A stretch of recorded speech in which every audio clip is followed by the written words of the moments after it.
Halo semua, saat ini kita akan membahas tentang cord spinal injury atau biasa disebut dengan cedera medula spinalis. Nah, apa sih itu medula spinalis? Jadi, medula spinalis adalah bagian dari sistem saraf pusat yang melakukan impuls saraf sensorik, motorik, maupun otonom dari dan ke otak. Medula spinalis dilindungi oleh ruas-ruas tulang belakang atau vertebra. Nah, ini dibuat fleksibel oleh cakram yang terletak di antara setiap tulang belakang dan ligamen yang terbuat dari serat elastis yang kuat yang menyatukan tulang belakang. Tulang belakang memberikan stabilitas tubuh dan melindungi medula spinalis yang terletak di saluran sempit yang mengalir melalui pusat setiap tulang belakang. Tali halus ini terbungkus dalam membran berserat keras dan berisi cairan sumsum tulang belakang atau dikenal dengan cairan cerebrospinal. Medula spinalis berada di sepanjang tulang belakang yang membentang dari bagian bawah otak hingga ke punggung bagian bawah. Bersama dengan otak, medula spinalis membentuk sistem saraf pusat. Medula spinalis berfungsi untuk menyampaikan pesan dari otak ke tubuh dan dari tubuh kembali ke otak. Semua gerakan tubuh, anggota tubuh, dan sensasi disampaikan melalui sumsum tulang belakang. Medula spinalis juga berperan dalam transmisi dari sistem saraf otonom yang mengatur banyak fungsi tubuh, seperti detak jantung, tekanan darah, dan pengaturan suhu. Terdapat 31 bagian medula spinalis. 8 pasang C1 sampai C8 saraf servikal, tapi hanya 7 vertebra cervicalis. 12 pasang T1 sampai T12 saraf torakalis. 5 pasang L1 sampai L5 saraf lumbalis. 5 pasang S1 sampai S5 saraf sakralis dan 1 pasang saraf koksigis dapat dilihat pada gambar di samping. Selanjutnya, apa itu cedera medula spinalis?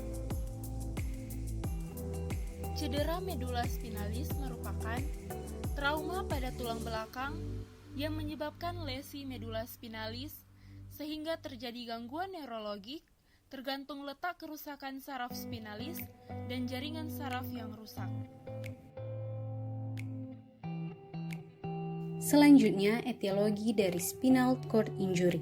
Secara garis besar dibedakan menjadi dua, yaitu traumatik dan non-traumatik.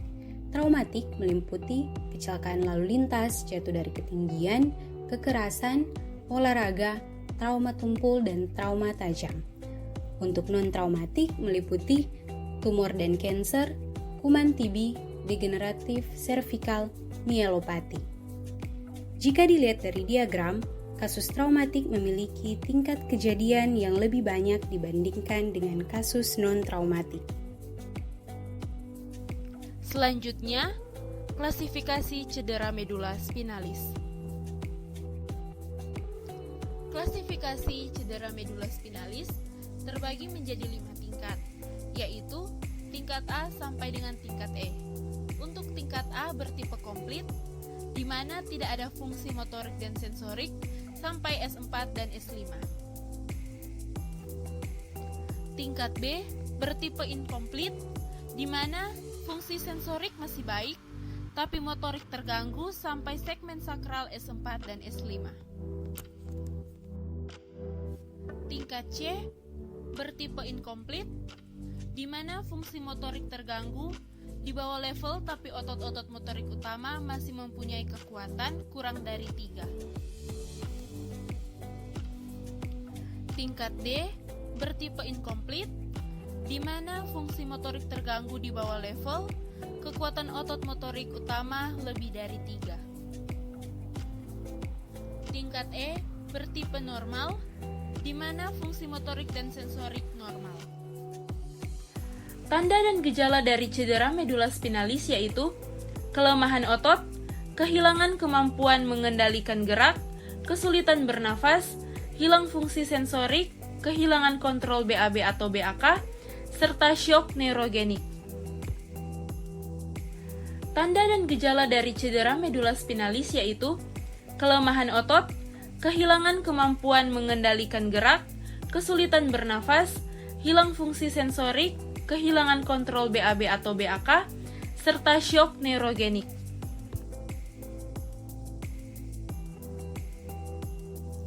Komplikasi dari spinal cord injury.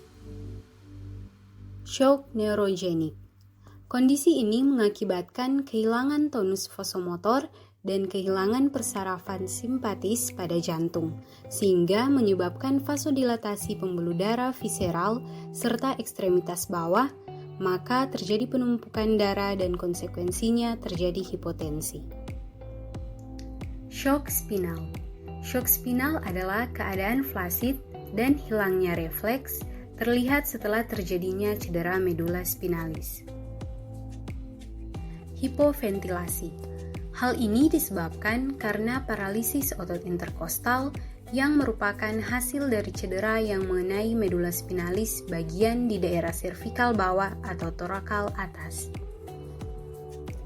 Hiperfleksia autonomik dikarakteristikan oleh sakit kepala berdenyut, keringat banyak, kongesti nasal, bradikardi, dan hipertensi.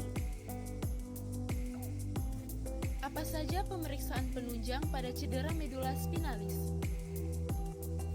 Yang pertama, CT scan, di mana pemeriksaan ini dapat memberikan gambaran secara mendetail tentang bagian-bagian dari otak. Misalnya, menentukan bentuk, ukuran dan posisi ventrikel, mendeteksi adanya pendarahan, tumor, kista, maupun edema. Yang kedua, X-ray spinal. X-ray spinal dapat melihat daerah servikal, torakal, lumbal, dan sakral dari spinalis. X-ray spinal memberi informasi data tentang dislokasi, fraktur vertebra, erosi tulang, pengapuran, kolap vertebra, dan spondilosis. Yang ketiga, MRI. MRI merupakan teknologi tomografi yang berbasis pada interaksi inti atau nukleus hidrogen atau biasa yang disebut dengan proton. Selanjutnya, penata laksanaan dari spinal cord injury. Penata laksanaan dengan prinsip ABCDE. A. Airway dan cervical collar. Fiksasi menggunakan neck collar, kemudian bebaskan jalan nafas. Kemudian B. Breathing. Diperlukan tindakan suportif berupa pemberian ventilasi nafas. Pada pasien dengan ancaman gagal nafas, berikan intubasi ETT dan ventilator mekanik. Sedangkan pasien dengan spinal cord injury lengkap pada cervical, berikan penanganan dengan tracheostomy. Kemudian C. Circulation. Pasien dengan umumnya mengalami perdarahan hebat, sehingga diperlukan untuk dilakukan pemberian resusitasi cairan. D. Disability. Lakukan pemeriksaan neurologis lengkap, serta cek status kesadaran pasien. E. Exposure. Buka pakaian untuk melakukan penilaian keseluruhan tubuh dengan cara lock roll untuk meminimalisir mobilisasi. Setelah pasien stabil pasca resusitasi ABCDE, maka perlu dilakukan tindakan lanjutan, berupa pembedahan yang pertama, reposisi dan stabilisasi jika mengalami dislokasi, dan yang kedua yaitu dekompresi pada pasien yang mengalami tanda-tanda kompresi medula spinalis. Selanjutnya, farmakologi yang direkomendasikan yaitu kortikosteroid jenis metilprednisolon dengan dosis 30 mg per kilogram berat badan bolus IV. Ini berguna dalam mencegah terjadinya inflamasi dan menekan migrasi neutrofil serta meningkatkan permeabilitas vaskuler. Ingat, prinsip penanganan cedera medula spinalis akut. Pertama, minimalkan risiko cedera yang lebih parah. Kedua, pertahankan imobilisasi. Ketiga, pasang cervical collar. Dan yang keempat, letakkan pasien di atas papan keras atau papan spinal dengan penahan kepala. Selanjutnya kita masuk dalam pengkajian. Yang pertama, pengkajian primer. Pengkajian primer terbagi menjadi 5, yaitu airway, breathing, circulation, disability, dan exposure. Untuk airway, perhatikan jika ada obstruksi jalan napas yang disebabkan oleh benda asing, muntahan, jatuhnya pangkal lidah atau akibat fraktur tulang wajah. Selanjutnya, breathing. Pada pasien yang mengalami SCI pada bagian servikal hingga toraks, terutama di atas T8, biasanya memiliki gangguan pada fungsi otot diafragma atau interkosta yang akan menyebabkan kegagalan napas. Kaji adanya sesak nafas dan takipnu. Selanjutnya, circulation. Kaji denyut nadi, tekanan darah, ada tidaknya perdarahan eksternal, serta warna dan temperatur kulit. Selanjutnya, disability. Kaji sebagian atau keseluruhan kemampuan bergerak, kehilangan sensasi, kelemahan otot, status kesadaran atau GCS, dan juga pupil. Yang terakhir, exposure.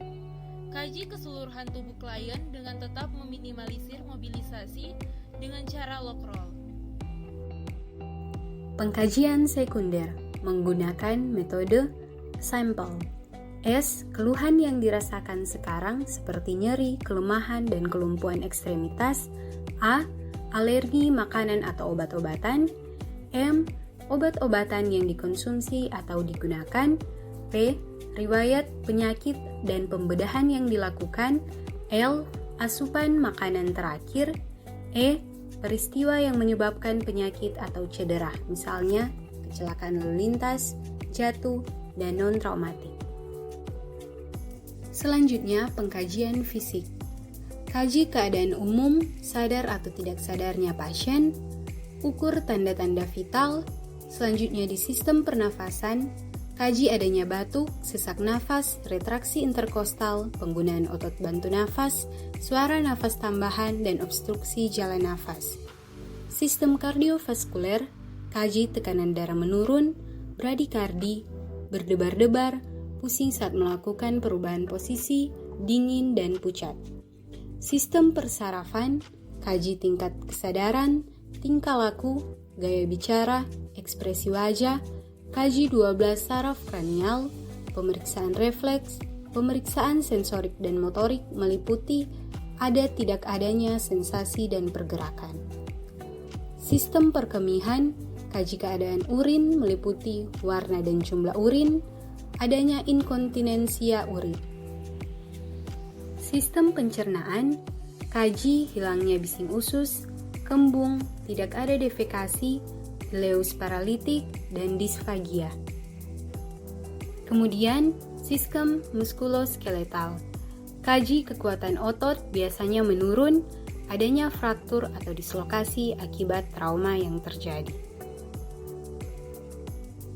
Selanjutnya, diagnosa keperawatan yang mungkin muncul pada kasus cedera medula spinalis.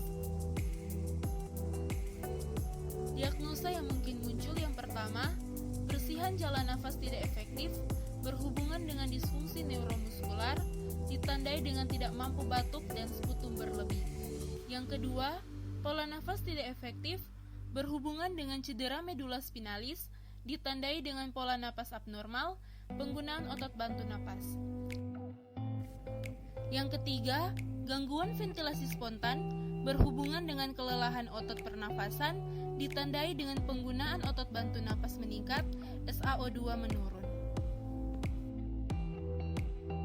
Yang keempat, penurunan kapasitas adaptif intrakranial berhubungan dengan lesi menempati ruang, ditandai dengan tingkat kesadaran menurun, refleks neurologis terganggu. Keempat, penurunan curah jantung berhubungan dengan perubahan preload dan afterload. Kelima, risiko aspirasi berhubungan dengan trauma. Ketujuh, defisit volume cairan berhubungan dengan paralisis otot atau bladder, imobilisasi menurunnya kontrol sphincter. Dan yang terakhir, ke-8, gangguan mobilitas fisik berhubungan dengan gangguan neuromuskuler ditandai dengan ROM menurun dan kekuatan otot menurun.